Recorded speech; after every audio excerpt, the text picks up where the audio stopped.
Gracias a todos. Estamos en una nueva reunión del instituto. Hoy vamos a dar la charla. Estamos viendo a ver si se ve bien. A ver, vamos a poner ahí. No sé cómo. Esperen un momentito que voy a sacar de allá, que se ve.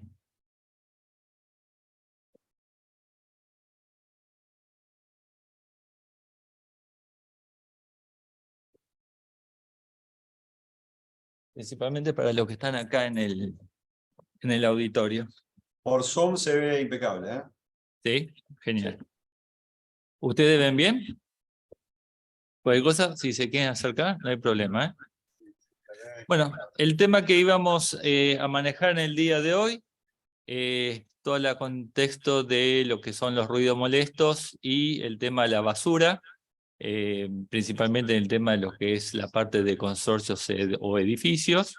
Y sobre eso vamos a ir manejando, si bien los ruidos molestos, lo planteo no desde un punto de vista técnico, que sería una contaminación auditiva, sino como para tratar de manejar a qué se refiere. Lo vamos a comentar dentro del contexto de la vecindad propiamente dicho. Obviamente hay otras clases de ruido molesto, otras cuestiones también de contaminación auditiva industrial, que no es el tema especialmente que vamos a desarrollar en el día de hoy. Con lo cual, bueno, la idea es acotar la causa a estas cuestiones más puntuales y específicas. Para eso, lo primero que tenemos que analizar puntualmente y cómo los tiene normado nuestro Código Civil y Comercial, lo trata como inmisiones propiamente dicha en el artículo 1973, que son consideradas las molestias que ocasionan, y por eso hay otras cuestiones de inmisiones y solamente vamos a acotar la charla solamente a dos, sino no daría el espacio para poder desarrollar todos los temas. Que ocasionan tanto el humo, los olores, la luminosidad, ruido, vibraciones o inmisiones similares por el ejercicio de actividad en inmuebles vecinos, que no deben exceder la normal tolerancia, teniendo en cuenta las condiciones del lugar y aunque media autorización administrativa de aquellas.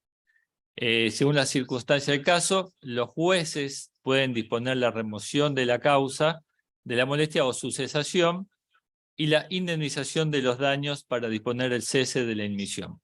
El juez es quien debe ponderar especialmente el respeto debido al uso regular de la propiedad y la propiedad en el uso, el interés general y las exigencias de la producción.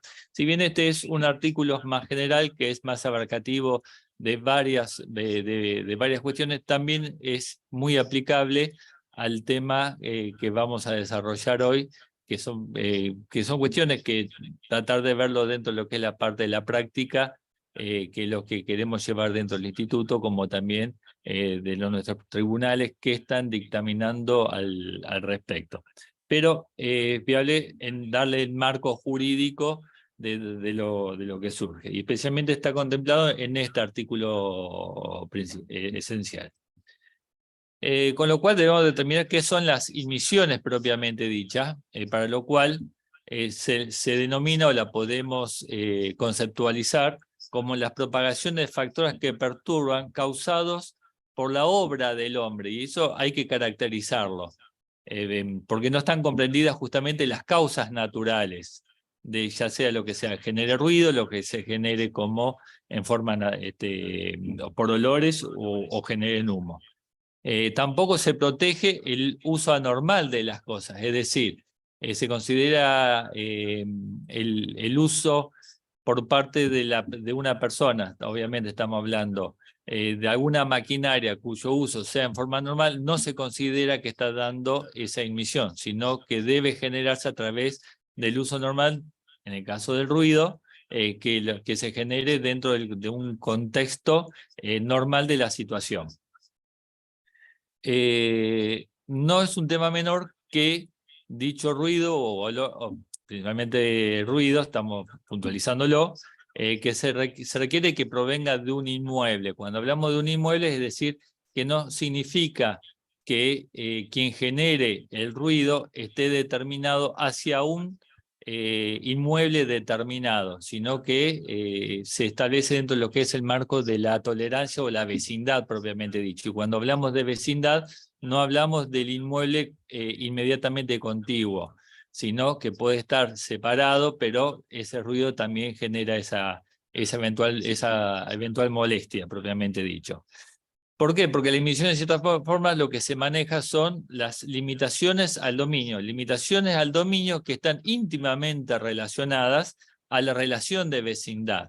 Y en virtud de esa relación de vecindad está la obligación de la tolerancia de determinadas emisiones, ya sea ruido, olores, humo o lo que se determine como tal, ¿verdad?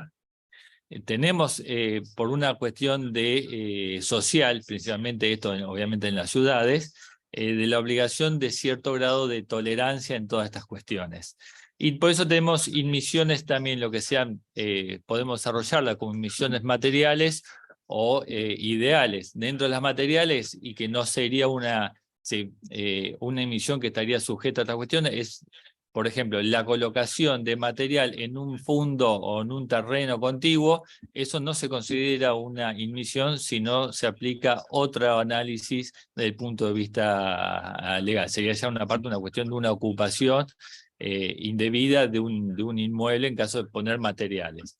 Y las ideales, por ejemplo, son aquellas que a vista de algún sujeto, ya sea por su mal gusto o un concepto a veces subjetivo, que sea a la vista desagradable.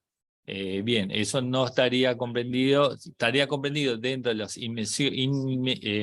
inmisiones ideales, pero estaría fuera de la posibilidad de un eventual reclamo. Y como cuando planteamos las emisiones indirectas o mediatas que deben ser, estamos justamente señalando que bien deben provenir, como dijimos arriba, de un inmueble, pero no dirigido hacia otro inmueble, sino en general a los inmuebles inmediatos o mediatos propiamente dicho, que generen esa molestia en cierta forma.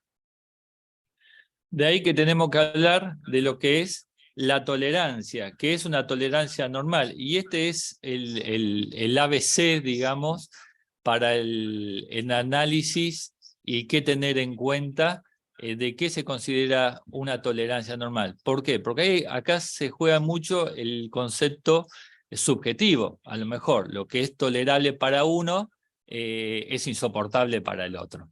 Entonces, en estas cuestiones, el mayor análisis que se va a dar va a ser principalmente el carácter subjetivo del juez al momento de definir qué se considera una tolerancia normal para poder su análisis en concreto. Y ahí uno de los elementos esenciales que se van a tener que considerar y que el juez, obviamente, dentro de su criterio también subjetivo, porque el juez, más allá que se va a basar en un aspecto dentro de todas las pruebas que se pueda llegar a ofrecer, va a terminar teniendo un criterio subjetivo al momento de definir. Y uno de los elementos esenciales que tenemos que tener en consideración a los fines de querer incurrir en nuestras cuestiones son los peritajes técnicos, propiamente dicho. Y obviamente también se van a considerar las condiciones del lugar. ¿En qué sentido? De acuerdo si se hace un uso regular o no de la propiedad, si existe una prioridad de uso de la cuestión de la maquinaria en definitiva, el interés general de contexto donde se genera esta inmisión, en el caso propiamente dicho, si se trata de una fábrica, tenemos que considerar también conjuntamente con la exigencia de la producción, la cantidad de empleados que tiene, porque un juez no puede, digamos, terminar cerrando una fábrica por una cuestión de olor. No me malentiendan en el sentido de que si efectivamente está generando una contaminación, la va a cerrar y no va a haber lugar a duda al respecto. Pero estamos hablando dentro de lo que es la tolerancia normal, dentro del criterio de tolerancia normal, lo que va a tener el juez en consideración todos estos aspectos a considerar, y también nosotros como abogados al momento de una consulta o al momento de tener que iniciar una demanda, debemos tener en consideración estas cuestiones puntuales a los fines de que si no entramos dentro de una tolerancia normal de esa situación, o al menos tener un análisis profesional de esta situación para que plantear que cuando hagamos un reclamo judicial, que esa situación exceda esa tolerancia normal, que si bien es un criterio subjetivo, nosotros como profesionales también tenemos nuestro criterio subjetivo, y considerando y leyendo un poco lo que es la jurisprudencia y obviamente la doctrina, avanzar y tener un criterio propio, y sobre ese criterio propio considerar si aplicamos o no aplicamos una acción que nos permita, digamos, evaluar qué acción tomar, que la vamos a ver un poco más adelante. Y un tema no menor que me pareció, el hecho de la existencia de la habilitación municipal es algo también que se tiene que considerar, es decir, a lo mejor, pongámoslo, de un espectáculo, no un espectáculo público, sino a lo mejor de una discoteca, y no por una cuestión particular de discoteca, puede ser una fábrica también, o algún vecino propiamente dicho, de un comercio fijado dentro de un consorcio que tenga que tener habilitación municipal. El hecho de la habilitación municipal no conlleva que esa situación está dada dentro de estos criterios normales de tolerancia, sino todo lo contrario, lleva la obligación de que, por más que se te dé la habilitación municipal, el comercio debe cumplir con ese grado de tolerancia puntual. Obviamente que eso va a estar, tiene ciertos márgenes a lo que vamos a entrar ahora a analizar, pero que necesariamente se tienen que cumplir más allá que tenga dicha habilitación municipal, ya sea para poner porque puso una chimenea, porque no hace ruido porque puso maquinaria. Eso no significa que por el hecho de tener habilitación municipal cumple con la regla y no genera ninguna clase de emisión. La habilitación municipal no es una excusa para manifestar de que ellos no generan emisiones de cualquier tipo, sino tiene otro marco que es justamente dentro del organismo propiamente municipal.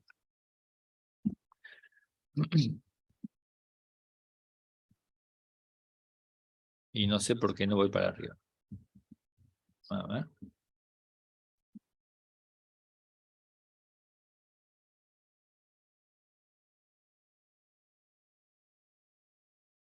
Ahí está. En base a eso tenemos que tener muy claro qué es lo que podemos conseguir al momento de iniciar una acción por estas cuestiones de emisiones. Y el juez tiene tres facultades: la de remoción del elemento que genera la emisión, la facultad de cesación de esa situación, o en su caso, la indemnización por ese caso. Esas son las tres opciones que nosotros también al momento de entablar la demanda es lo que tenemos que tener en cuenta a los fines de generar lo que es la pretensión propiamente dicha, ya sea en caso de iniciar una acción judicial o al momento de hacer un reclamo extrajudicial. Estas son las tres opciones que también vamos a contar a los fines de determinar qué es lo que nosotros o qué es lo que nuestro cliente desea. Por eso en la demanda es esencial establecer con precisión cuál es la pretensión que se busca en base a estas tres cuestiones que planteamos: la remoción, la cesación o la indemnización, y en su caso determinar claramente cuál es el daño sufrido y cómo llegar a la determinación de ese daño sufrido, que si bien puede ser un daño moral, también puede haber daños económicos al respecto, que también debemos buscarle la vuelta para poder cubrirlo. Por ejemplo, se me ocurre, y caso que uno ha estado analizando, si hay olores determinados o bien si hay ruidos muy molestos y nosotros tenemos un inmueble contiguo o vecinal para el alquiler, obviamente ese alquiler se va a ver por ese ruido, ese olor o esa emisión agravado o en cierta forma vamos a tener inconveniente de poder alquilarlo a un buen precio y vamos a tener que bajarle. Esas son cuestiones que se tienen que tener en consideración al momento de entablar un reclamo, que más allá del daño moral puede ser, obviamente, ahí estaríamos hablando de un resarcimiento económico por el lucro cesante. ¿Quiénes son los que tienen legitimación para reclamar estas emisiones? No es solamente el propietario, sino también puede ser el propietario, el poseedor y los tenedores. Y obviamente en el caso de contaminaciones más generales, se puede ampliar muchísimo más el grado de la legitimación, porque podrían llegar a tener incidencia colectiva, pero no es el tema que hoy queríamos tratar, porque sé que el tema de emisiones son temas muy amplios y quería acotarlo a al planteo que estuvimos analizando dentro de lo que es la vecindad directa o la parte de los consorcios. En cuanto hay planteo de ruido por aire acondicionado, por la colocación de establecimientos comerciales como son eventualmente de cocina, por ruido molesto de vecinos, que se generan y habitual, por eventualmente también una cuestión de un boliche colocado cerca de los vecinos. Son todos elementos a tener en consideración para saber, primero, acotar la charla a ese marco, y bueno, y cuáles son esencialmente los elementos que se tienen que tener en consideración para poder avanzar en un reclamo en esta vía judicial. Y también tenemos que tener en consideración, y es muy importante, las acciones preventivas a tener en cuenta, que son las medidas autosatisfactivas. No voy a ponerme a analizar, porque daría para una charla específica de lo que son las medidas autosatisfactivas. Mínimamente creo que como colegas tenemos conocimiento del alcance y los requisitos para plantearlo. ¿Qué tal, Matilda? Y sobre eso, obviamente lo dejo librado como a tener, que tengan ustedes en consideración, a lo mejor para frenar en forma inmediata un daño que se esté generando, que consideren ustedes que se es lo que por ahí se aconseja plantear en forma inmediata para la cesación o la remoción en su caso, de acuerdo al análisis al análisis subjetivo que ustedes hagan de la emisión que le vienen su cliente a reclamar, para ver cuál es la acción que tienen ustedes al momento de considerar. Ahora sí vamos a hablar sobre específicamente los ruidos molestos, y sí, más allá de lo que es la habilitación municipal, que dijimos que no es un elemento hoy que nos pueden oponer para plantearse que no generan los ruidos molestos, pero sí tiene una ordenanza municipal del 72, que desde mi punto de vista ha quedado ya media viejita. Hoy ya hay, que también las voy a explicar, otros elementos que me parecen más actualizados y que, por ejemplo, se están dando en Santa Fe. No tenemos que irnos de la provincia para poder analizar esta cuestión. Específicamente dentro del decreto municipal establece en el artículo 3 a qué se considera los ruidos molestos como aquella causa que produce o estimula ruidos innecesarios con afectación al público. Es muy amplio, en cierta forma también, y establece que el funcionamiento de cualquier tipo de maquinaria, motor o herramienta fijado rígidamente a paredes medianeras y o elementos estructurales, sin tomarse las medidas de aislación necesarias para atenuar suficientemente la propagación de las vibraciones. Me puse a analizar esta cuestión por un tema que llegó a nivel profesional, que era el reclamo de la colocación para una empresa, pero querían colocar unas plataformas con 20 aire acondicionados. Entonces sí, se generó toda una situación de discusión, porque que en realidad había 10 equipos viejos que ya hacían ruidos, y la empresa lo que quería hacer era cambiarlos por equipos nuevos, con lo cual la finalidad no era mala. Tenían, en cierta forma, un derecho adquirido, porque ya tenían colocados ya los equipos en el lugar, pero bueno, había toda una cuestión de solicitud de autorizaciones a la administración, Y bueno, la colocación de esos fue todo un proceso de varios meses, reunidos con los arquitectos, con los ingenieros, con los decibeles, porque la idea era mejorar esa situación para todos los vecinos que realmente estaban durmiendo con las ventanas cerradas, porque la empresa se había colocado, estaba en planta baja y subsuelo, pero estaban todos los equipos en un fondo lindero, pero casi adosado también al edificio.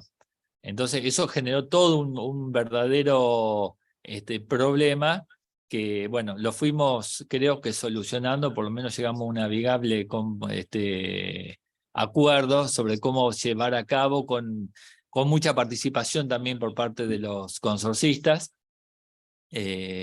con reuniones permanentes para llevar a cabo, porque en el medio también estaba el administrador con un problema que se le excedía de la normal administración para hacer una toma de decisión.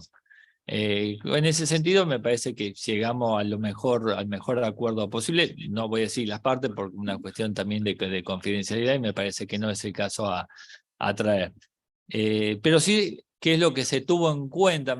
Sí.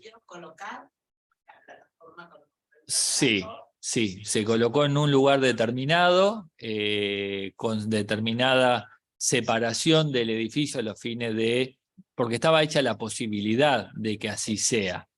Se separó casi 4,5 metros del edificio propiamente dicho, porque también había una cuestión del uso que se le podía dar a esos equipos para que sean eficientes. ¿Por qué sentido? Eran equipos nuevos, realmente eran equipos nuevos, de la última generación, inverter, silencioso, exactamente. Todo, pero eran 20 equipos. O sea, en el contexto general, era una cuestión también que fuimos analizando. Se hizo un convenio con acuerdo, con toma de valores de decibeles a medida que se iban dando. De ahí se fue analizando cuáles eran las mejores tomas de decibeles sobre un tema sobre el otro, que fue porque independientemente que se ponía sobre un inmueble vecino, todos los equipos convergían al inmueble del consorcio. Entonces también era un tema...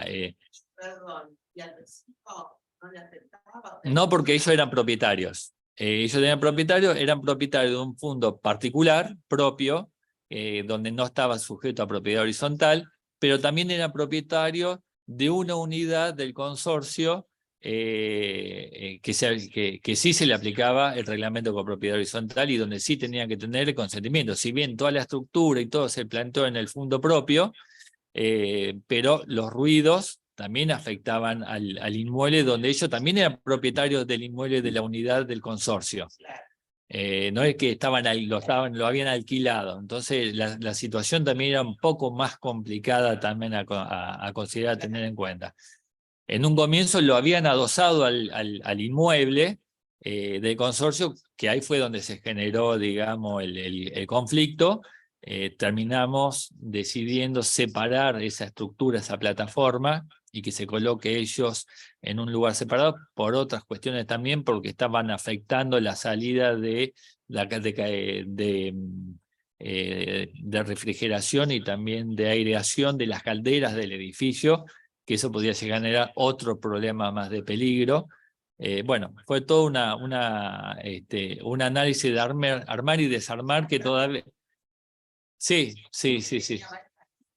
Sí, de hecho estaba el departamento de ingeniería, el departamento de la empresa, una empresa grande, el departamento de ingeniería, departamento de arquitectura, para poder tratar de solucionar toda esta situación. En base a eso se consultaron también de parte del consorcio, se solicitó obviamente consultas técnicas de ingenieros civiles, de arquitectos y de ingenieros en la parte de insonorización, en la parte industrial específicamente. Porque bueno, a cada uno después también daba información, se retaseaba también información por parte de quien daba quien tenía que la obligación de dar la información, te daba lo justo y necesario y menos. Entonces, esos huecos había que tratar de cubrirlos de alguna forma. Sí. Todo. Fue bastante complejo y después en el medio fueron apareciendo otras cosas que no estaban. Fue la colocación del suministro de energía, de dónde venía, si pasaban por los espacios comunes. Digamos, se tuvo que ir armando todo, porque también, a ver, esto venía de una situación que no afectaba a quien yo asesoraba, que era el administrador, asesoro al administrador, sino que también era una cuestión compleja de administraciones anteriores. Un edificio, si bien está en pleno centro, pero ya tiene muchos años. Entonces, sobre esa situación llevó a distintos análisis y también a acomodar todas esas situaciones que se fueron dando por el transcurso del tiempo. Porque hoy he sabido, a ver, en qué sentido lo puedo hacer a nivel no tan grande, sino a nivel particular. Con estos calores, mucha gente fue y pidió y puso el aire acondicionado. Pero en algún momento alguien le solicitó al administrador dónde van colocados los aire acondicionados. Hoy la gente viene, va a hacer hueco, pone ahí y pone el aire acondicionado. Bueno, ahí es donde se empieza, estas cuestiones se fue dando también durante mucho tiempo, donde tampoco se tenía en consideración estas cuestiones de las reglamentaciones o qué era lo mejor también para todo el edificio, porque tiene también el desagüe de los aires acondicionados, el suministro de energía de los aires acondicionados, si bien hoy obviamente son 100 veces mejor a los aires acondicionados que tenían antes, pero el consumo lo siguen teniendo. Y también otra cuestión no menor que también se fueron suscitando por esta cuestión y por otros temas también que he intervenido, el tema de los ruidos de los aires acondicionados que ya tienen más de 10 años. O sea, de acuerdo a cuestiones técnicas, y esto me lo suministró el técnico al cual se consultó, la vida útil de un aire acondicionado son de 10 años. Después de los 10 años, si tiene un problema, ya te recomienda no lo arregles, tiralo, cambialo, modifícalo. Entonces, además, creo que, y me incluyo en esa cuestión, aquel que le hace mantenimiento a un aire acondicionado, yo no se lo hago, más que sacar la parrillita de limpieza y volverlo a colocar, nadie lo hace. Y supuestamente el mantenimiento debería hacerse anualmente, y en cuanto a lo que digo es sacarle el refrigerador, las paletas, aceitarlo, ciertas cuestiones que yo al menos no la hago, soy sincericida en ese sentido, y yo creo que la mayoría tampoco lo hace. Entonces sí, generan ruidos, los aires acondicionados viejos, sí, pero funcionan bárbaro. Entonces ahí se empiezan a generar los ruidos molestos y la tolerancia a lo que para uno para los otros. Algo que ya es aquel que vive en un edificio y el que no vive en un edificio, que también vive en una casa, que tienen un equipo al lado, hay un vecino, un equipo viejo, estos problemas son habituales. Por eso el decreto que asume todas estas cuestiones y que tenemos que tener en consideración hoy para lo que es la Municipalidad de Rosario, en un caso de solicitar una pericia técnica, esto es lo que se determina a los fines de municipales. Ahora también vamos a ver otras normativas que no están establecidas dentro de lo que es el reglamento municipal, pero que sí nos podría llegar a servir a los fines de hacer un planteo judicial. Para tener en consideración. Y ahí lo que se determina como ruidos excesivos, que se consideran aquellos que con afectación de público, los causados, producidos, estimulados por cualquier acto, hecho, actividad de índole industrial, comercial, social, deportivo, etcétera, que supere los niveles máximos previstos en el cuadro que, bueno, ahora vamos a ver el cuadro, y esto también se dio, y no quiero entrar a analizar esa cuestión porque no intervine, por el tema del autódromo, que fue, yo estoy tratando de plantear cuestiones prácticas. Yo lo estoy tratando de acotar esta charla a cuestiones más de vecinal, directas propiamente dicha. Y bueno, este es la tabla en que se basa la municipalidad a los fines de tener en cuenta el tema de lo que son los ruidos molestos. nosotros entraríamos, en el caso mío, lo planteé porque fue un informe que tuve que elevar, y lo planteé dentro de lo que es el ámbito tercero, que ahora vamos a ver cuál es el ámbito tercero, pero el ámbito que nos estaríamos aplicando, cuestiones de vecindad a nivel vecinos, estaríamos aplicados dentro de lo que es el ámbito 2 y 3, y acá tenemos los distintos ruidos y los picos que se tienen que tener, que debe tener en consideración al momento de esto para hacer la pericia. Hoy, si se va a la municipalidad y se pide que se le haga una actuación administrativa, porque no es un peritaje, pero viene una persona específica. Yo lo solicité en un caso para mi oficina, que me habían puesto un equipo de aire acondicionado en la vereda de enfrente, pero para una calefacción, lo habían puesto sobre la terraza. La oficina mía también daba en la planta alta, pero era un ruido insoportable que cerrando la ventana y todo no había forma. Lo solicité, vino el técnico, hizo las constataciones, y efectivamente comprobó que los ruidos excedían todos estos límites propiamente dicho, y en base a eso le solicitaron al edificio calle por medio, no, o sea, con lo cual tampoco es lo que digo, no tiene que ser algo inmediato, y lo terminé diciendo todo unos paneles acústicos, y realmente no tuve más ese inconveniente.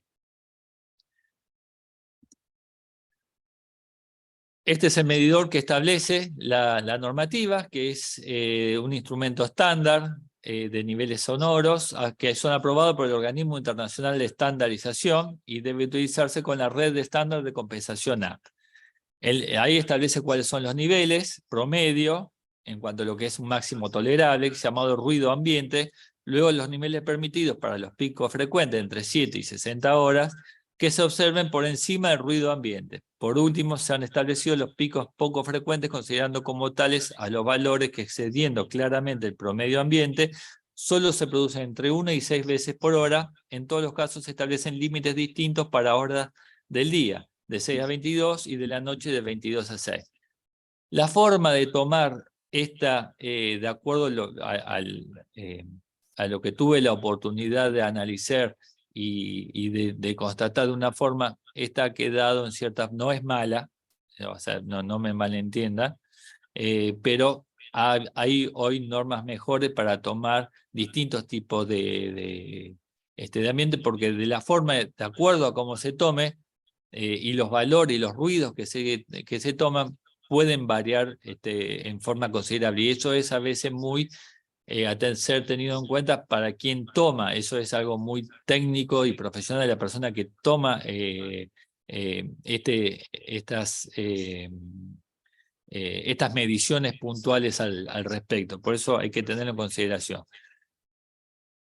En el caso que nosotros, en el caso puntual que avanzamos, se decidió de común acuerdo dejar de lado esta forma de tomar el ruido, que se va a tomar en forma periódica, y una vez, porque se van cambiando, en el caso que les comenté, se van modificando los distintos, se van cambiando por etapas los equipos, con lo cual de esa forma quieren ir viendo a ver cuál es la modificación o los niveles. Si bien estaba esta posibilidad de tomar de esta forma, se consideró que la mejor forma es otra. Bueno, esto es siguiendo con la de la ordenanza. Pensé que ya veníamos con la otra forma.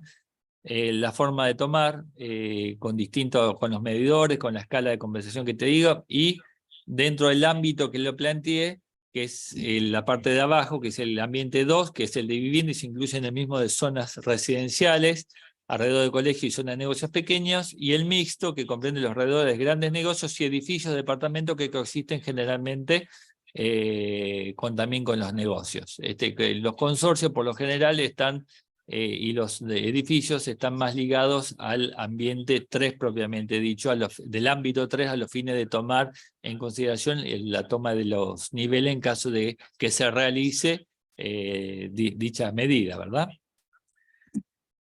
Pero esta es la norma que me parece más adecuada, que es la 4062 actualizada del 2016. Es una norma IRAM y está fijada específicamente como ruidos molestos al vecindario. Con lo cual tiene distintos ruidos a considerar y el análisis que se hace es en base a esos distintos ruidos que se toman. Por eso siempre establece cómo calcularlo, se toma de un valor base, que son los 40 decibeles, que se toma en consideración como una habitación en silencio. Y son más de una serie de parámetros numéricos que establecen la zona, es decir, si está cerca de una avenida principal, de una calle, con mucho tránsito y cerca de un aeropuerto o de una autopista. Eso se toma en consideración ya a una tabla específicamente determinada por la norma IRA. Entonces, por eso me pareció, desde mi punto de vista, mucho más específica a considerarlo. Y después también si se está frente, otro de los valores se toma, si está frente a una avenida principal, ahí se van agregando 5 decibeles de los 40 que se basen como base, y es lo que va modificando a cada toma de valor. También se incluye una coeficiente de acuerdo a la franja horaria, o sea, si es diurna, si es de descanso, si es nocturna. Un caso, pero hace muchos años, donde tuve que... alto, porque si no, no se te escucha. Un caso hace muchos años que había una fábrica de acoplados que estaba instalada en la zona urbana y el ruido era tremendamente molesto. Bueno, me contrata a mí una vecina de esa fábrica pidiéndome que por favor desaloje la fábrica porque no podían vivir. Y bueno, la forma de ganarlo realmente y lograr el resultado fue con ingenieros que probaron en distintos horarios los decibeles, los ruidos molestos. Wow, no me habló nunca más el dueño de la fábrica que desalojé, obviamente, sí, en una población pequeña, pero tampoco era el lugar donde la municipalidad no lo tendría que haber habilitado para instalarse. Pero bueno, empiezan con algo pequeño, después más grande, se extienden en los horarios, pero la causa fundamental fue el ruido que era molesto en cualquier horario, aunque trabajaran de día, y bueno, a los vecinos les molestaba. Y fue muy importante también la prueba testimonial, porque no afectaba solamente a un lindero, afectaba a varios. No había forma de poder mermar el ruido, digamos, cuando trabajaban. Así que bueno, después de una larga discusión en esa época, que no existía ni la mediación, con un abogado que representó al propietario de la fábrica, logramos que se vaya definitivamente. Nunca más ahí se pudo instalar nada similar. Es un tema de los ruidos, porque sí, hay que convivir diariamente. En la familia vecina que me contrató me decían, es a la hora de la siesta, es a la mañana temprano, es a la noche, es tremendo. Le había puesto materiales aislantes de ruido, al balcón y todo, pero no era suficiente. Sí, al día de hoy todavía siguen coexistiendo por una cuestión también de costos, y que si bien la municipalidad trata de que todas las empresas que realicen alguna tarea específica, ya sea talleres metalúrgicos o también de corte, por ejemplo, que yo digo marmolería, no quiero identificar algo en particular, no me... tratan de salir del eje, que salgan del eje urbano, pero bueno, la realidad es que hoy, si bien te plantean que la habilitación municipal no te la daría, pero te la siguen rehabilitando, en cierta forma. Si tenías una habilitación vieja, te la siguen rehabilitando, pero no te dan una habilitación nueva de un negocio puesto de cero. Entonces, al día de hoy sigue coexistiendo esos lugares fijado ahí, ¿verdad? A ver, planteo eso, puedo llegar a plantear también una canchita de fútbol. Hoy están explotando las canchitas de pádel. Bueno, o el pelotero, el que está al lado, te quiero ver, ¿viste? Salones de fiesta, pero bueno, hoy trato hay muchas cuestiones, yo estoy dando acá en cierta forma un panorama general de las armas que se aplica a cosas chicas como también cosas más complicadas, Pero bueno, por lo menos las armas van a ser, a tener en cuenta lo mismo. Más fuerte porque no te escuchan.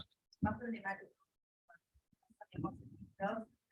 De vecinos de forma particular en un departamento en actividades que ocasionan el problema. Es más problemático aún, cuando no hay habilitación. El famoso vecino que hace ruido con... Sí, sí, sí. Tal cual. Porque no hay habilitación por medio. Parece más complicado con el administrador, sobre todo.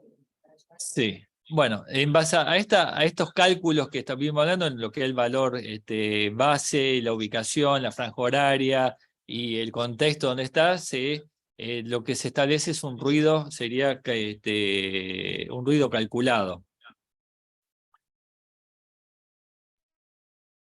Y no sé por qué no me da.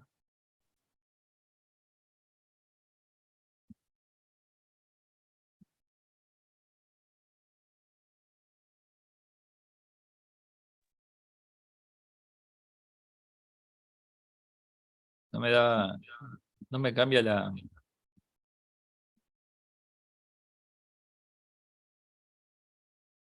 Ahí está. ¿Cómo se evalúa si ese ruido es molesto o no? Y bueno, de ahí pueden ocurrir también dentro de lo que es el análisis a través del ruido, a través de esta norma IRAM, ¿verdad? Que el ruido de fondo no se pudo haber medido porque no se quitó la fuente de ruido, por ejemplo, el caso del boliche, no se puede apagar el establecimiento del boliche, déjenla para ver cuál es el ruido neutro, digamos. Entonces debe contrastarse contra lo que sería el ruido calculado, o bien si se pudo apagar la fuente de ruido y ahí sí podemos medir el ruido de fondo. Entonces, de esta forma tenemos tres valores que se tienen en cuenta a través del análisis o la toma de ruido de esta norma IRAM, que es el ruido presuntamente molesto, a los fines de sacar lo que decíamos hoy, para quién, cuál es la tolerancia de este ruido, ¿verdad? O de estas emisiones. Esto es lo que tratamos de decir, lo que para uno, recordemos, es subjetivamente un ruido, para otros no lo es. De ahí establece lo que es, establecer estos tres valores, lo que se considera un ruido presuntamente molesto, un ruido de fondo medio y un ruido de fondo calculado. Y ahí es donde se hace los contrastes entre diferente y las diferencias. Para pasarlo en síntesis, porque por ahí es medio complicado leerlo, dice, se considera la diferencia entre el ruido de la fuente medida y el ruido de fondo, medido o calculado. Y se calificará el ruido como molesto, y si la diferencia, de acuerdo a las mediciones que se toma, es mayor o igual a 8 decibeles. Este es una prueba que ustedes, antes de iniciar o calcular, o si alguien viene en virtud de este conflicto, de lo que se considera el cliente, ese conflicto, a tener en cuenta para ver si avanzar o no avanzar, o al menos solicitarlo a través de un aseguramiento de prueba, antes de plantear una demanda propiamente dicho, como para poder analizarlo, o inclusive acompañarlo como en una medida autosatisfactiva, la posibilidad de acompañarlo como prueba para obtener justamente el éxito de la interposición de esa medida autosatisfactiva. Que sabemos que la medida autosatisfactiva es como que sale la sentencia antes de discutir de qué se trata. Entonces, en ese sentido, son elementos que considero que se deben tener en cuenta al momento de analizar la mejor estrategia para interponer qué medida quieren plantear o cómo querer avanzar sobre este punto. Avanzo con el tema y también por el tema del tiempo. Después las preguntas, si quieren, la discutimos, la charlamos, o la experiencia personal la hacemos con posterioridad, para así poder avanzar y terminar con todo el temario. Hay un fallo concreto respecto de, y esto es también muy habitual y principalmente en consorcio, la tira de basura al pobre propietario que compró en plata baja y tiene su patiecito, o si no su patio, su balcón, que es un balcón terraza, y no sabemos por qué, pero es habitual que se encuentren con basura, a lo mejor también porque puede llegar a ser también un vecino mal llevado, entonces alguno se lo tira también a propósito, pero bueno, todas cuestiones que se pueden llegar a dar. En este caso puntual sí, inició propiamente la acción, se cansó, inició la acción judicial, y dentro de lo que, lo decíamos hoy, lo que era la precisión en cuanto al reclamo, fue la colocación de una estructura fija metálica u otra similar en las ventanas que dan al patio común, pero de uso exclusivo. En este caso lo que pretendía es que en cada ventana que daba hacia el patio, la cerrara. Entonces, bueno, ahí también hay una cuestión de limitación al derecho de dominio, sobre cuestiones de, si bien son de bien común, pero de uso exclusivo, y también reclamaba un daño moral, porque en cierta forma no hay una compensación económica por esta cuestión, no había una cuestión de lucro cesante, ni nada que le afecte en cuestión. Lo solicitó como una medida, obviamente calculo yo de una forma de rejilla tal que no te permita tirar basura ahí.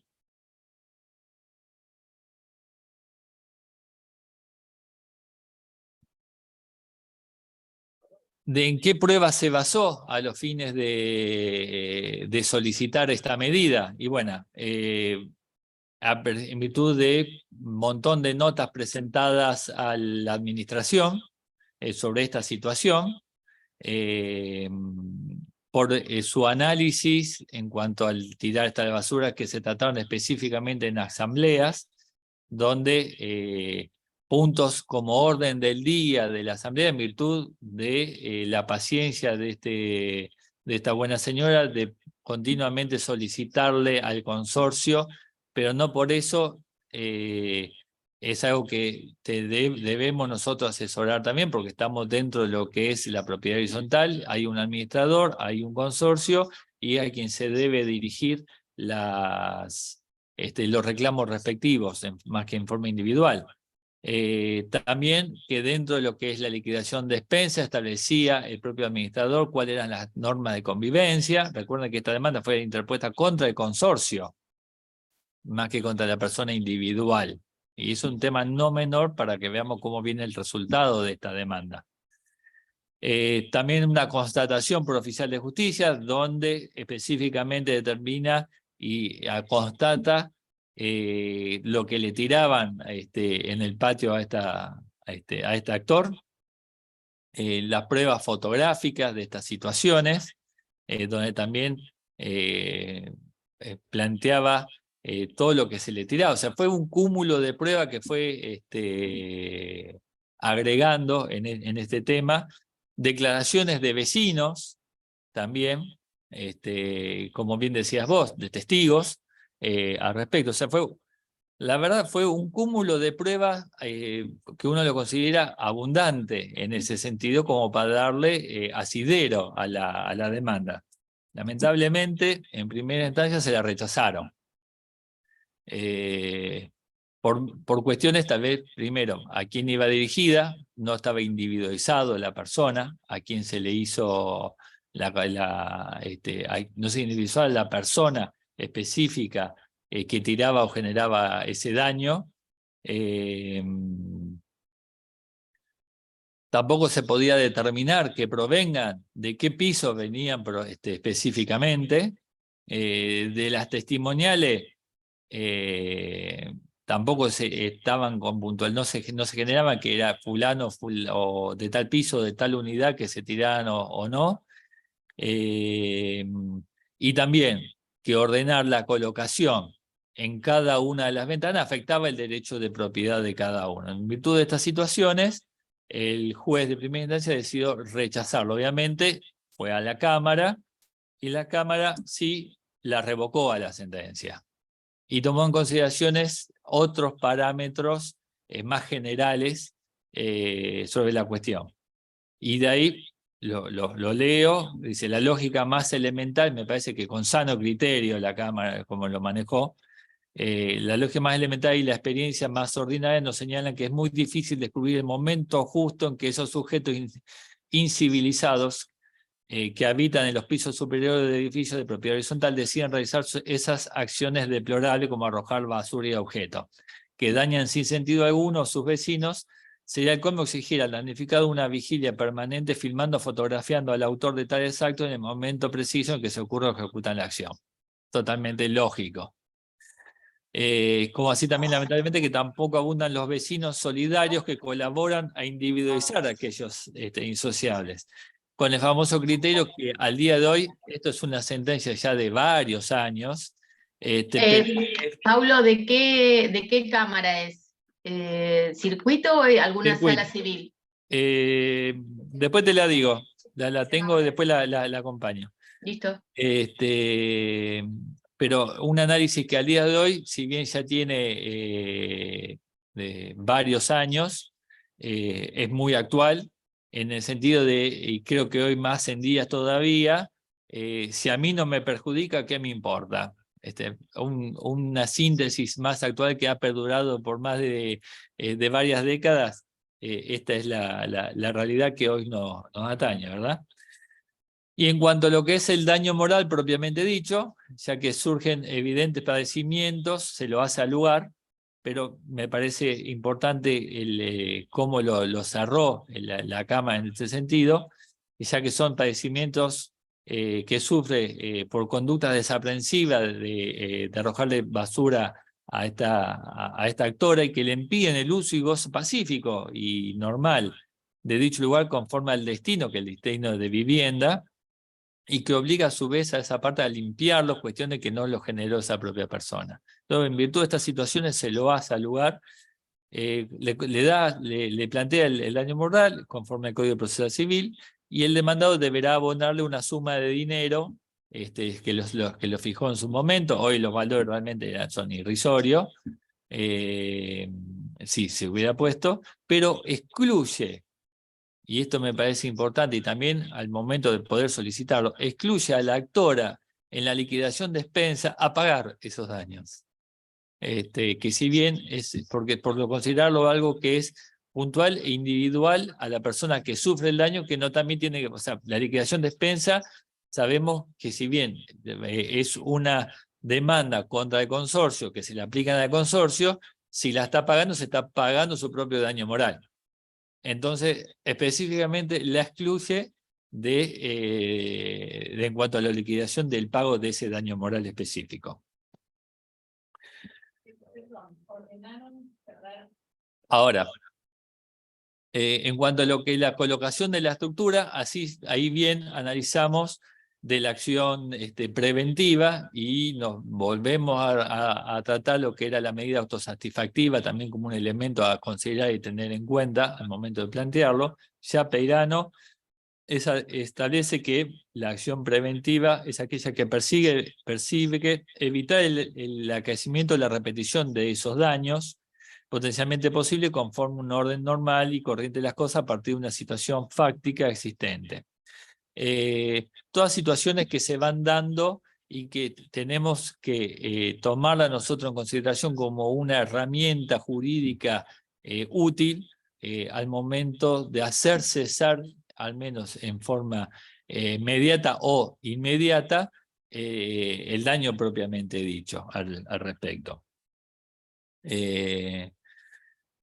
Y ahora acá es, ¿puede el juez plantear cuál es esa medida independientemente de la que uno plantee?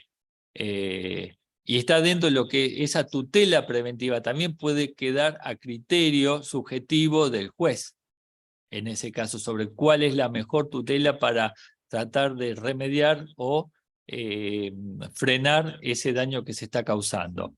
De ahí, yo creo que calculo todo más o menos lo están leyendo, pero el único presupuesto del despacho de una tutela preventiva es la existencia de una situación fáctica actual que objetivamente aparezca como idónea para generar un daño futuro y en la especie dicho presupuesto se presenta. El objeto y fin de la pretensión preventiva es evitar la repetición o agravamiento de daño ya producido y no una medida particular. Esos son elementos que tenemos que tener en cuenta a los fines, al momento de peticionarla, con qué alcance nosotros también queremos y qué es lo que va a tener también el juez al momento que considerar para hacer lugar o no a a esa medida. Entonces la colocación de la estructura, los medios para alcanzar tal objeto pueden ser los propuestos por el interesado u otros, según el árbitro judicial. Acá sí, más allá de lo que uno peticione a los fines de qué es lo que considera, recordemos que acá el actor estaba solicitando rejas en cada una de las ventanas, pero el juez consideró, en virtud de este tema de tutela judicial y del arbitrio propio, del criterio arbitral, propio, no arbitral, del criterio propio judicial, qué es lo que consideraba mejor para tener la misma finalidad, separándose lo que fuera la pretensión. Recordemos que no dejamos de estar en un ámbito judicial de que el juez tiene que dar o rechazar lo que el actor pretende o solicita. Entonces, en cierta forma, ante estas cuestiones, la tutela que se busca, que es no generar el daño, entra a jugar claramente el criterio subjetivo del juez sobre cuál es la mejor medida a los fines de que se siga generando ese mismo daño. Entonces, el tribunal puede, en su caso, despachar medidas tendientes a tal fin en forma oficiosa. Entonces, nos separamos también de lo que uno, y eso es algo que también uno tiene que, y no ha pasado, por lo menos a mí me ha pasado, que uno pretende una cosa y el juez por ahí tiene otra medida, inclusive al momento de solicitar tal vez tirar abajo una medianera o una construcción, y bueno, los jueces también ven otras opciones a tener y están facultados para poder hacerlo en ese sentido. Los casos donde vimos justamente de que a la persona de planta baja le tiran colillas de cigarrillo y demás, y no podés obligar a todos los consorcistas a enrejarse con una reja chiquita a todos sus balcones, porque una colilla de cigarrillo pasa en un espacio así. Entonces, ¿cómo vas a levantar los balcones todos los vecinos que no tienen nada que ver? Un muro, una reja, te vas a sacar el aire, la luz, eso no puede bueno, ser. en base a eso, también hoy, al menos hoy, y de mi punto de vista particular, tenemos que ser, a ver, recordemos que a lo mejor la mejor solución, que fue quien hizo esta demanda al momento de realizar la demanda, vio que la mejor solución era poner reja en cada una de las ventanas donde le tiraban la basura. A lo mejor dentro de lo que es las distintas posibilidades y como mejor estrategia al momento de interponer una demanda, o es dejar librado al árbitro judicial, o tal vez solicitar un informe de un técnico, de un profesional, para saber cuáles son las medidas, la opción. Tal vez estoy hablando de un ingeniero o de un arquitecto, cuáles son las mejores medidas, tal vez de un peritaje, y dentro de esa pericia, en los puntos de pericia, establecer cuáles son los mejores herramientas o elementos que tienen a los fines de evitar que se siga generando este perjuicio. A lo mejor obtenemos el mismo resultado sin la necesidad de correr con el... Bueno, hoy, en este caso, fue favorable. Y a lo mejor consideramos que fue el mejor criterio de poner un toldo para estas cuestiones. Pero te están poniendo un toldo también arriba de que te quita la luminosidad. Y también... Bueno, por eso, a ver, ¿qué quiero decir? Tal vez el juez es juez y dictamina en base a su mejor criterio. Por eso hoy hay muchas herramientas, muchos elementos, toldos corredizos, muchas opciones que podemos considerar y que nosotros somos quienes tenemos que traerla al proceso. No esperar que el juez esté actualizado con la revista de arquitectura y diseño cuál es la mejor opción. Entonces nosotros somos lo que tenemos que proponer. Si bien nosotros, en este caso puntual, si bien es viejo, vuelvo a determinar, consideró que la mejor opción era cerrar las ventanas, hoy nosotros creo que con todos los elementos que hay tenemos que ver, a lo mejor como estrategia, y eso va a ser independiente de cada profesional, cuál es la mejor estrategia que es establecer tal vez la posibilidad de un peritaje a los fines de que diseñe cuál es la mejor opción, tal vez teniendo en cuenta también la finalidad de evitar estas situaciones, pero también de mantenimiento y limpieza. y que no vea perjudicado, porque al final, en cierta forma, está limitándose su propio dominio al ponerse, de tener un cerramiento. Es decir, si bien, y lo digo a lo mejor de la parte más absurda, a cada uno no le ponen una reja, pero a mí me ponen el toldo. O sea, así que termino quedando encerrado yo, que no era la finalidad. A lo mejor Eso. bueno, las causas pueden ser de la más variada. No quiero entrar, voy a una solución más general y tratar, siempre planteo yo, si bien los jueces tienen muy buen criterio en algunos casos, pero hay que ver también cómo se toma de que te pongan a vos en tu patio, que a lo mejor compraste el inmueble porque tenía un balcón terraza y te obligan a poner toda una no una toldería, porque no va a ser una toldería, sino todo un...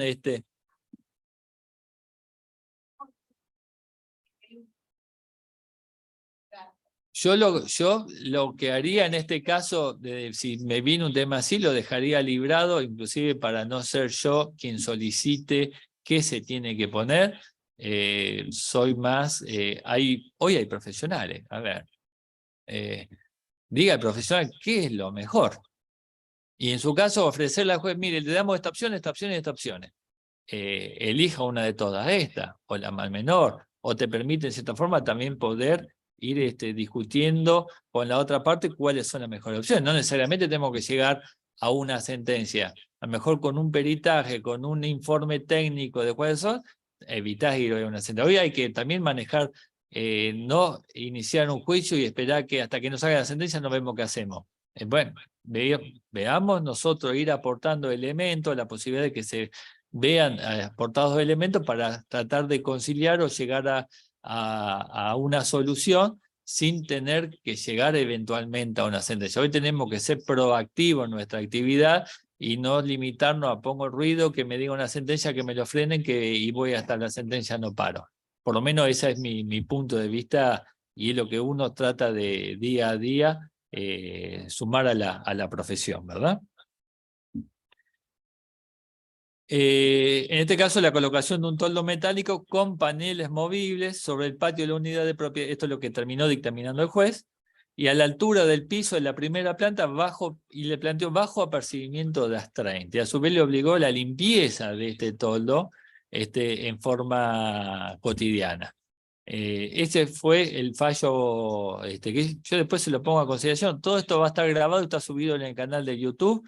Así que si alguno quiere también se lo puedo acercar, ¿no? Es material que está disponible, digamos.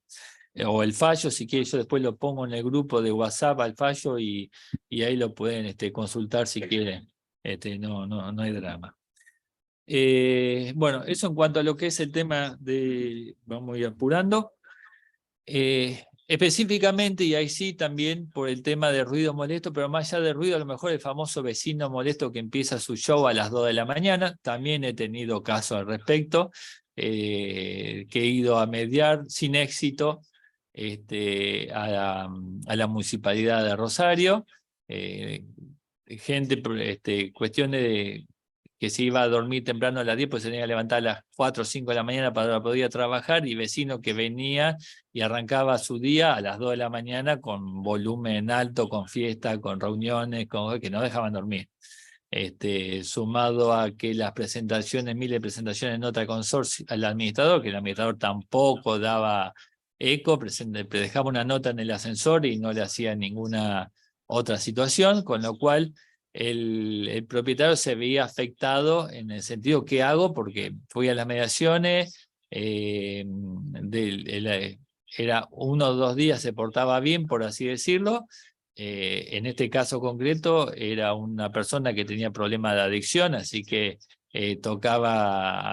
corría el alcohol, salía al balcón, se gritaba, música a todo volumen, o sea, molestias considerables netamente con la vecindad.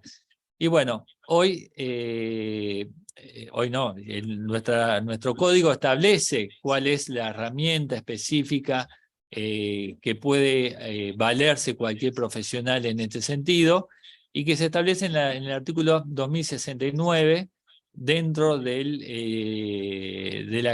capítulo de lo que es la propiedad horizontal, que específicamente determina que en caso de violación por un propietario u ocupante, acá las opciones van para ambos, de las prohibiciones establecidas en este código, que ahí ya tenemos que recurrir específicamente, si bien son medidas generales, pero también establecidas en el código, o en el reglamento de copropiedad horizontal, y si a su vez el reglamento de copropiedad horizontal tiene un reglamento interno sobre las normas de convivencia, también obviamente les es aplicable en la medida que haya sido debidamente aprobado y puesto a consideración y notificado a todos, y sin perjuicio de las demás acciones que corresponden, el consorcio, obviamente a través de su administrador, o cualquier propietario afectado tiene acción para hacer cesar la infracción. Obviamente a través ahí vamos a dejar a la imaginación de cada colega de cuál sería la forma de hacer cesar esa acción, porque no es menor. No es lo mismo hacerlo sobre un inquilino que hacerlo sobre un copropietario, que no puede desalojar. Entonces ahí tendremos que plantear cuál es la mejor opción en ese sentido, la que debe sustanciarse por la vía procesal más breve de que dispone el ordenamiento local. Este tema ha sido muy debatido de cuál es la vía procesal más breve. La más breve estamos hablando del amparo. La vía procesal del amparo. Más breve y rápida que esa, y eso ha sido muy discutido en el derecho consumidor. Independientemente que sea de eso, el derecho consumidor es una norma de orden público que esta no lo es. Así que si sobre esas cuestiones para debatir, yo plantearía sobre la base de la vía sumarísima, que la veo como la más breve para nuestro código de ordenamiento procesal. Si alguno es más audaz que yo y plantea la ley de amparo, y habría que discutir si esa no es la vía procesal más breve. Te lo dice el Código Civil.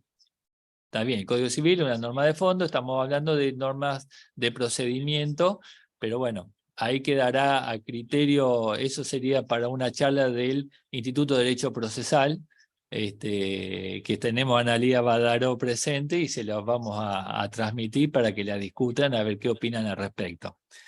Y si el infractor es un ocupante no propietario, ya puede ser desalojado en caso de, obviamente, reiteración de infracciones que obviamente vamos a tener que tener un cúmulo de pruebas suficiente para poder avanzar sobre el respecto. Pero no, hay que tener en consideración de que podemos echar mano a vías procesales como el desalojo, ya sea por el consorcio mismo, y en caso que el administrador no quiera avanzar, a través de cualquiera de los propietarios, en la medida que sea un tenedor quien esté ocupando el inmueble, y si no, ver otras opciones, ya sea apercibimiento, multa o daño moral, sobre la persona que estaría afectando o estaría violando las normas del consorcio, sumado a que sí o sí tendrán que prever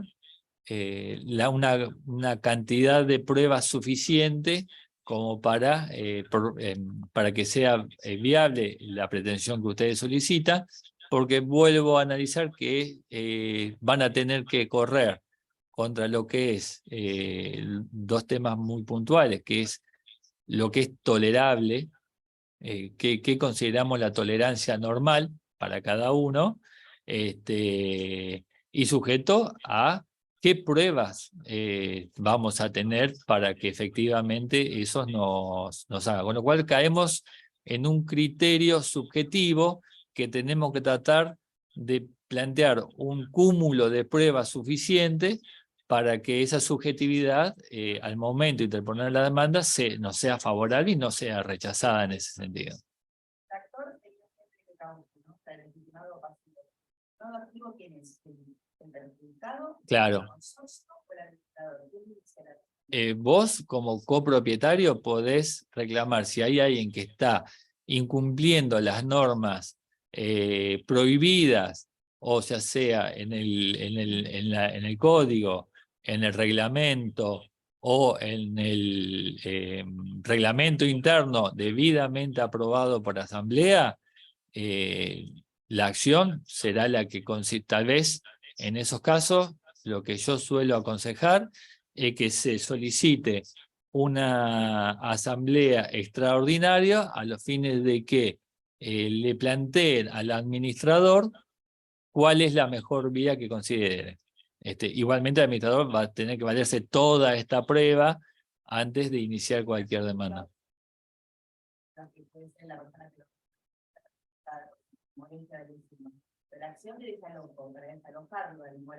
Es que si el consorcio no quiere, en estos casos que yo te he planteado, el administrador hacía vista gorda del problema, con lo cual es un tema que tranquilamente lo puede plantear el damnificado directo, sí, sí. Está en la ley.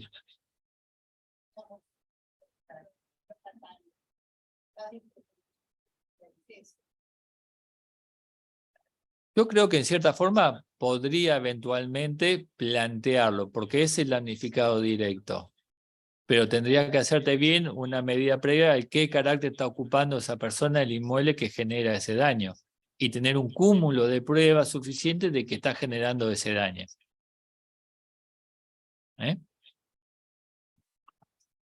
Bueno, esa es la charla que dimos el día de hoy. Estamos abiertos, obviamente, a cualquier pregunta o cualquier experiencia personal. Tenemos unos minutitos, porque a la 1 tenemos que desalojar, por ahí me extendí demasiado, pero bueno, queda abierto a preguntas. Sí. Una observación que participe en este artículo del 2069, está bueno relacionarlo con el 2047 del Código Civil y Comercial, que trae las prohibiciones. Claro. Que el doctor Nadalini en una de sus charlas lo ha dicho y lo ha hecho, que está esto, que se prohíbe, por ejemplo, perturbar la tranquilidad de los demás de cualquier manera que exceda la normal tolerancia. El inciso B del 2047, y es otro artículo del cual podemos echar mano, está previsto específicamente esto. Claro, el tema es justamente analizar qué es la normal tolerancia. Nuestro análisis, y eso es un análisis casi subjetivo, salvo en algunos casos que podemos objetivizarlo como el tema de los ruidos, sí. Hasta cierto punto también. Entonces, sobre esa cuestión hay que ser precavido al momento de hacer un reclamo, tener en cuenta esos elementos para ver cómo poder avanzar. No tirarnos a la pileta por cualquier cuestión que vea un cliente, no puedo dormir porque fulano tal me hace. Está dentro de lo que es la tolerancia de vecindad y vivir en una sociedad. Esa es la realidad. El tema es lo que sería ya normal y cómo probar que eso es normal. Normal es un concepto muy amplio. Amplio y subjetivo para cada uno. Para lo que es normal para uno no es normal para el otro. Más en lo que es todo lo que se genera molestias para uno. ¿Bien? ¿Alguien más quiere hacer? Bueno, queda abierto. Le hago como un comentario, dentro de lo que es el instituto, aquellos que se quieren sumar al grupo del instituto de WhatsApp, lo puede hacer, me mandan un mensajito ahí al número, tienen que ser colegas, o por mail. Estamos habilitando un Instagram nuevo del instituto, que todavía está en proceso de desarrollo, un poco más avanzado, pero ya lo pueden encontrar, que es Locación de Punto Derecho Inmobiliario, donde se van a ir subiendo distintas novedades que se vayan teniendo, y es de acceso público para todos los colegas, y obviamente va a quedar abierto, donde la idea es también hacer link de referencia a las charlas que van quedando grabadas y que están subidas al canal YouTube del colegio. Para aquellos que vienen por primera vez, lo digo siempre, están las charlas del instituto, son el primer y tercer viernes de cada mes, de 11:30 a 1, Así que ya están todos invitados y los esperamos para cualquier consulta que quieran hacer o exponer algún tema nuevo o algún tema que a lo mejor no es nuevo, pero tienen sugerencias o dudas. Este es el espacio para todos los colegas para poder traerlos y charlarlos en conjunto. No sé si alguien tiene alguna... Elías, para que salgo de compartir, porque no veo a todo, Elías, veo a Penita. No hay problema, Pablo. Que yo te quería formular. El Código Civil, en el artículo 1760, prevé expresamente el tema de la cuestión de la responsabilidad colectiva. No se invocó en una de la parte del desarrollo que vos hiciste, me parece que en el primero de los expedientes, de los casos, en 1760... Estaba hablando de eso de incidencia de responsabilidad colectiva, no responsabilidad colectiva, de incidencia colectiva. Estamos hablando por ahí de ruidos, por ejemplo, lo que considero que por ahí puede ser una cuestión de incidencia colectiva, los ruidos que fue un reclamo y que se basó en eso, los ruidos del autódromo de acá de Rosario. Eso se basó principalmente, me parece, si no tengo mal entendido, una cuestión también de lo que es contaminación auditiva de incidencia colectiva. Yo, por eso, fui y avancé. Esto puede llegar a ser, obviamente, mucho más amplio el contexto de tanto de lo que es basura, podemos hablar sobre basurales, sobre ruido, pero traté de acotar esta a las cuestiones más de vecindad directa y o consorcios.